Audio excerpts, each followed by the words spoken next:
In today's video, I am going to teach you how to delete in Microsoft Planner. To begin, open your web browser and go to Microsoft Planner. Sign in to your work or school account if you are not already signed in. Once Planner loads, you should be on the main area where your plans and recent work are available.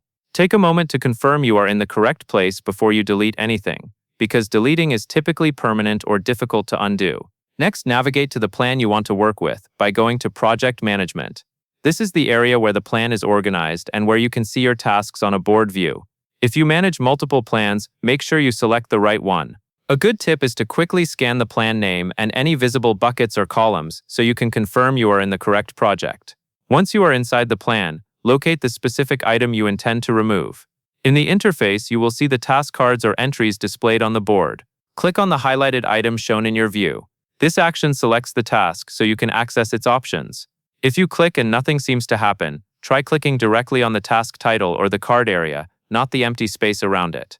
Also, be careful not to drag the card to another column by accident, since Planner allows you to move tasks with a simple drag. After the item is selected, look for the Delete option. Click on Delete to remove it. In many Planner views, Delete is found within a menu or task options area, so keep your eyes on the task controls that appear after you select the item. If a confirmation prompt appears, read it carefully to ensure you are deleting the correct task, then confirm the deletion to finish. At this point, the item should disappear from your board, indicating it has been deleted. It is a good idea to pause for a second and verify that the correct task is gone and that the rest of your plan looks unchanged. And that is all there is to it. That covers everything you need to know.